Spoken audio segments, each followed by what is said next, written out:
Dans cette vidéo, on va traiter de corriger l'exercice numéro 3 de l'examen national 2006, session normale, brancheuse expérimentale, sur la géométrie dans l'espace, qui nous dit, on considère dans l'espace muni d'un repère orthonormé direct OIGK, le point A qui a pour coordonnées 1, moins 1, 3, et le plan P d'équation cartésienne x moins y plus 3z est égal à 0. La question 1, petit a, nous dit de vérifier que x est égal à t, y est égal à moins t, z est égal à 3t, avec t appartenant à R, est une représentation paramétrique de la droite OA.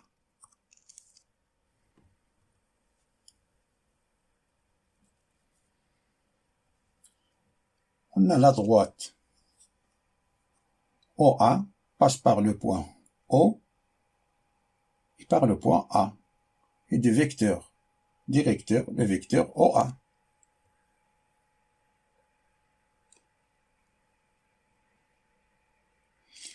On a le point A qui a pour coordonnées 1, moins 1, 0, et le point O d'origine qui a pour coordonnées 0, 0, 0. Donc le vecteur OA a pour coordonnées 1, moins 1, 0. L'équation paramétrique de la droite OA est soit le point M, coordonnées x, y, z appartenant à la droite OA, ce qui veut dire qu'il existe un t appartenant à R tel que le vecteur OM est égal à t fois le vecteur OA. Ça, c'est l'équation vectorielle de la droite OA. Alors, de l'équation vectorielle, on peut déduire l'équation paramétrique de la droite OA. Alors, on a ça, c'est x moins 0, y moins 0, z moins 0 est égal à t. Le vecteur OA, c'est 1 moins 1, 3. Ce qui veut dire que x est égal à t, y est égal à moins t, et z est égal à 3t. Ça, c'est l'équation paramétrique de la droite OA. La deuxième méthode, supposons que nous avons choisi le point A au lieu du point O. Alors, notre équation paramétrique sera de la manière suivante. Jusqu'à ici, on a le point M appartient à droite OA. Alors, on a l'existant lambda appartenant à R tel que le vecteur AM est égal à lambda fois le vecteur OA. Ça va dire qu'on a x moins 1 est égal à lambda fois 1, y plus 1 est égal à lambda fois moins 1, et z moins 3 est égal à lambda fois 3. Ça veut dire qu'on a x est égal à 1 plus lambda, y est égal à moins 1 moins lambda, et z qui est égal à 3 plus 3 lambda. Ça est égal, ce qui veut dire qu'on a x est égal à 1 plus lambda, y est égal à moins facteur de 1 plus lambda, et z est égal à 3 facteur de 1 plus lambda. On voit que se répète 1 plus lambda dans les trois équations. Donc, on pose que t est égal à 1 plus lambda.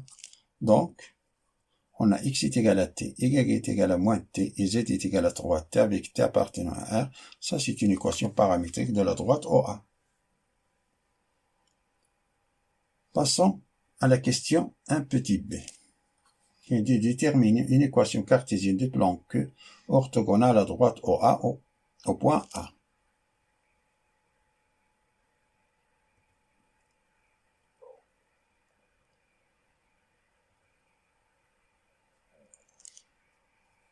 On a le plan Q orthogonal à la droite OA au point A.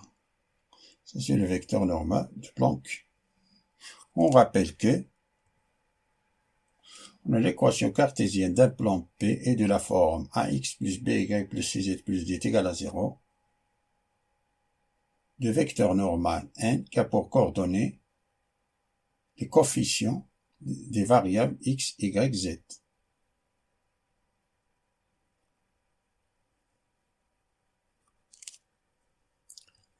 C'est que le plan Q est perpendiculaire au plan à la droite OA, au point A, est tel que le point A a pour coordonnées 1, moins 1, 3, C'est-à-dire que le point A appartient au plan Q, en même temps appartient à droite au A. Et le plan Q est perpendiculaire à la droite OA, signifie que le vecteur directeur OA, qui a coordonnées 1, moins 1, 3, de la droite OA, et le vecteur normal 1, le vecteur normal 1 du plan Q, est collinéaire. Les deux vecteurs sont collinéaires. C'est-à-dire que le vecteur 1 et le vecteur OA, les deux vecteurs sont collinéaires. Donc on peut prendre le vecteur OA comme vecteur normal du plan, Q. Donc, l'équation cartésienne du plan Q est, pour coordonnées, 1 fois x moins 1 fois y plus 3 fois z plus d est égal à 0.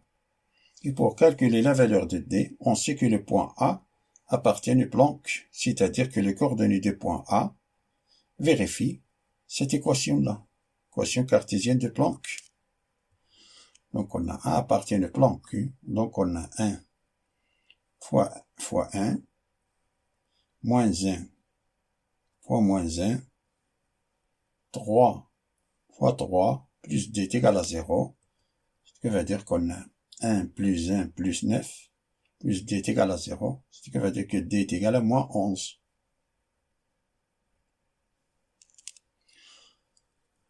Alors l'équation cartésienne du plan Q est de la forme x moins y plus 3z moins 11 est égal à 0.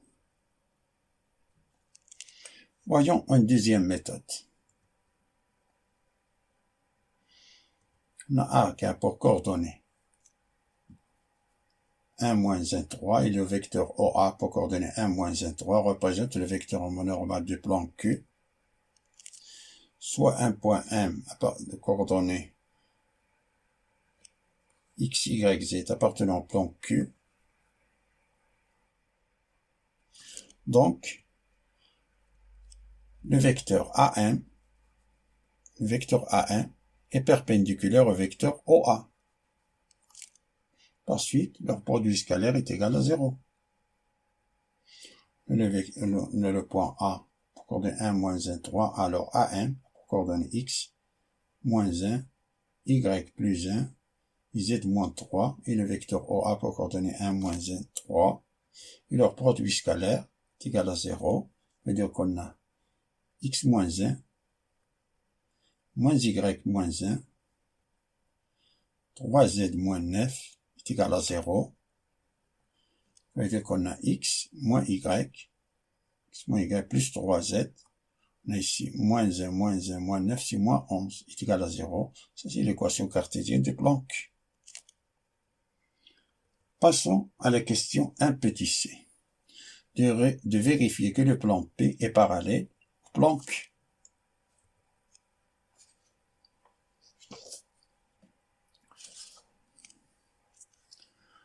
On rappelle que si on a deux plans, le plan P pour coordonnées AX plus BY plus CZ plus D est égal à 0, et le plan Q qui a pour équation cartésienne A'X plus B'Y plus C'Z plus D' est égal à 0, on dit que les deux plans sont confondus si et seulement si on a A sur A' est égal à B sur B' qui est égal à C sur C' qui est égal à D sur D'.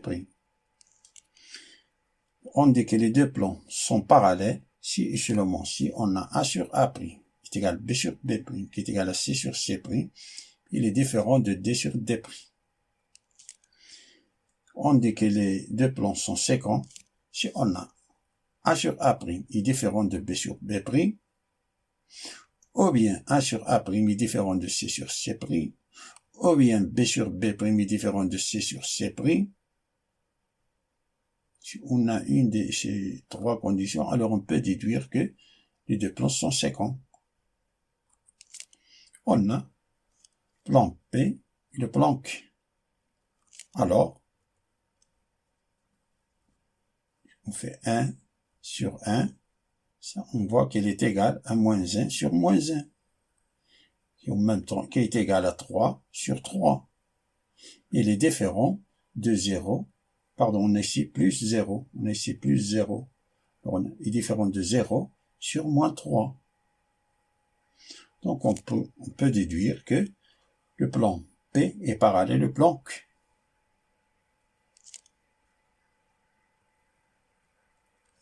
La question numéro 2 qui nous dit on considère la sphère S tangente au plan Q en A et qui se coupe avec le plan P suivant le cercle T de centre O et de rayon racine de 33. Question de petit a qui de démontrer que oméga qui a pour coordonnées A, B et C, centre de la sphère, appartiennent à la droite OA, puis en déduire que B est égal à moins A et C est égal à 3A.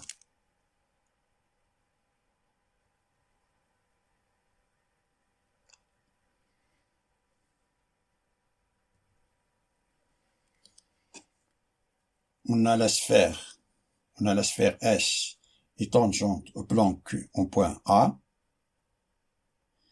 et qui se coupe avec le plan P suivant un cercle. Imaginez ça comme un cercle.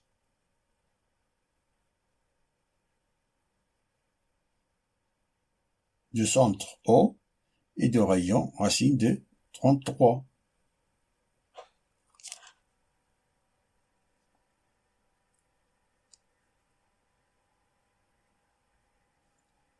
Alors passons à démontrer que oméga, centre ABC, pour coordonnées ABC, centre de la sphère, appartient à la droite OA, puis en déduire que B est égal à moins A et C est égal à 3A.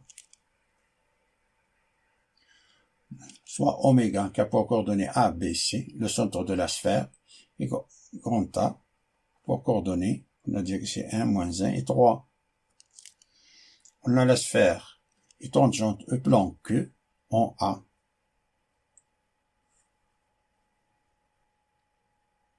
Signifie que oméga A est égal au rayon de la sphère. Et A, le point A, appartient à la sphère. Et que on a oméga A est perpendiculaire au plan Q et que OA est perpendiculaire au plan Q d'après la question 1 petit b. Donc, la droite oméga A et la droite OA sont parallèles. Comme on a le point A appartient aux deux droites, donc on peut déduire que les droites oméga A et OA sont confondues. Par suite, les points O, oméga A sont alignés. D'où oméga appartiennent à la droite OA.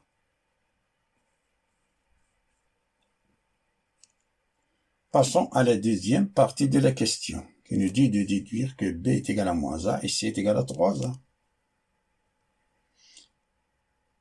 On a oméga pour coordonnées A, B et C,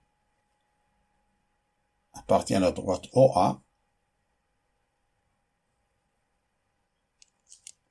d'équation paramétrique T est égal, X est égal à T, Y est égal à moins T et Z est égal 3T.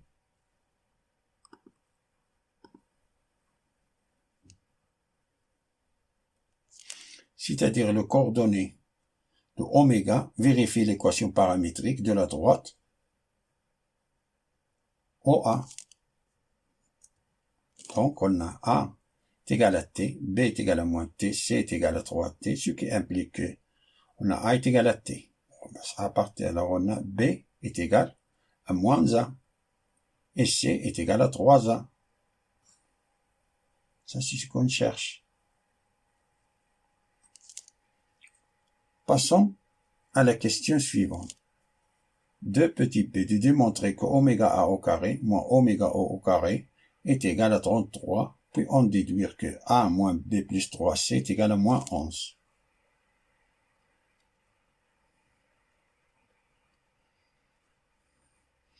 Là, le plan P coupe la sphère selon un cercle T de centre O et de rayon R est égal à racine de 33. le point O est le projeté orthogonal de oméga sur le plan P. Donc, on a ici un triangle rectangle. C'est un triangle rectangle. Oméga O. Et le rayon de cercle, c'est racine de 33. Et ça, c'est le rayon de la sphère. C'est le rayon de la sphère que représente dans ce triangle-là l'hypoténuse. Ensuite, en appliquant le théorème de Pythagore, on a oméga O. La distance entre oméga O au carré plus racine de 33 au carré est égale au rayon de la sphère au carré. Si on a une équation avec deux inconnus, la sphère S, tangente au planck de la sphère S, tangente au planck en A. Donc, A appartient à la sphère, c'est-à-dire oméga A est égal au rayon de la sphère.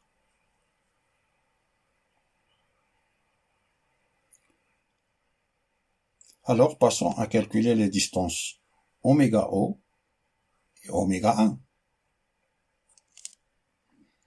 On a A, oméga O. Oméga O, le vecteur oméga O, c'est les coordonnées de O moins les coordonnées de oméga, c'est-à-dire moins A, moins B, moins C. Et oméga A, les coordonnées de point A moins les coordonnées de oméga, c'est-à-dire 1 moins A, moins 1 moins B, 3 moins C. Donc la distance entre oméga O, si l'on module du vecteur oméga O, qui est égal à la racine de moins A au carré, plus moins B au carré, plus moins C au carré, ça qui est égal à la racine, ça c'est A au carré, plus B au carré, plus C au carré. Et la distance entre oméga A, si l'on module du vecteur oméga A, qui est égal à ça, c'est la racine de 1 moins A au carré, plus moins 1 moins B au carré, plus 3 moins C au carré. Donc, on remplace le rayon de la sphère par oméga A carré. Ça nous donne, ça c'est oméga O au carré, c'est A au carré plus B au carré plus C au carré, plus racine de 33 au carré, c'est 33, est égal à 1 moins A au carré plus moins 1 moins B au carré plus 3 moins C au carré.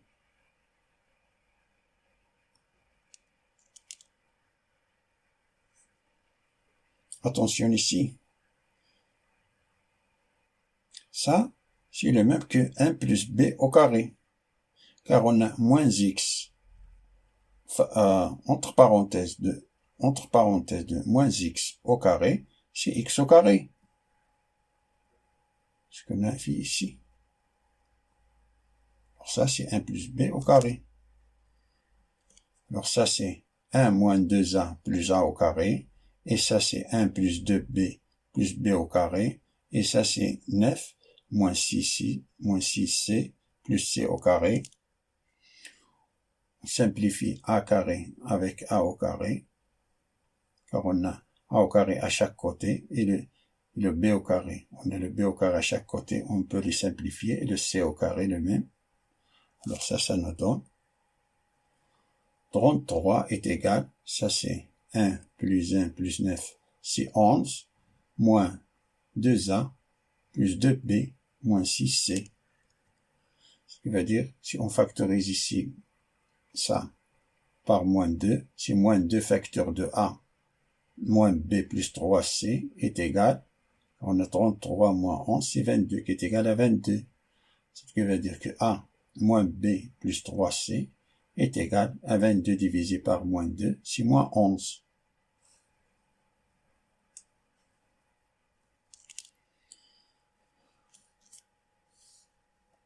Passons à la dernière question.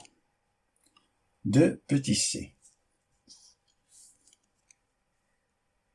Il nous dit, on déduire les coordonnées de oméga, centre de la sphère, puis démontrer que son rayon est égal à 2 racines de 11.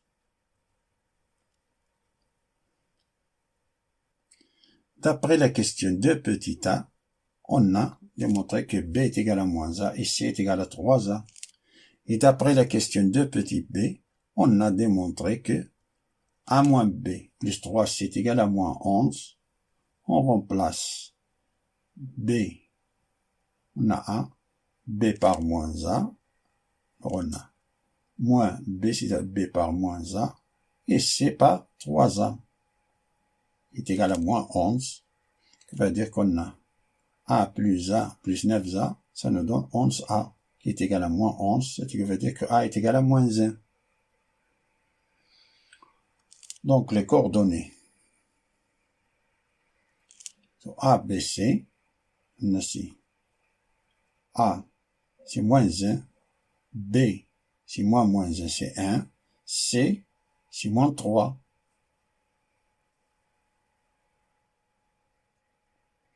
Passons à calculer le rayon de la sphère. D'après ce qui précède, on a, on voit ici encore que oméga A, c'est le rayon de la sphère. Oméga A, c'est le rayon de la sphère.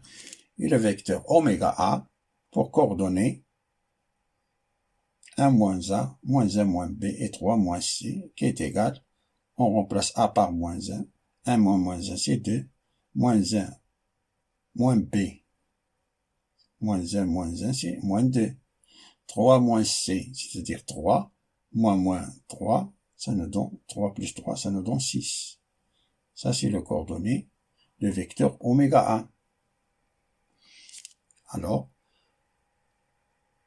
le rayon de la sphère, c'est la distance entre oméga A qui est égale module du vecteur oméga A qui est égal à la valeur absolue de 2 au carré plus moins 2 au carré plus 6 au carré qui est égal à racine de 44.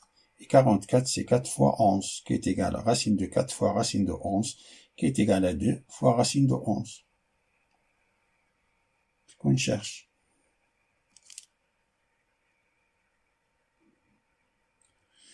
Merci d'avoir regardé cette vidéo. Je vous souhaite bon courage et à bientôt.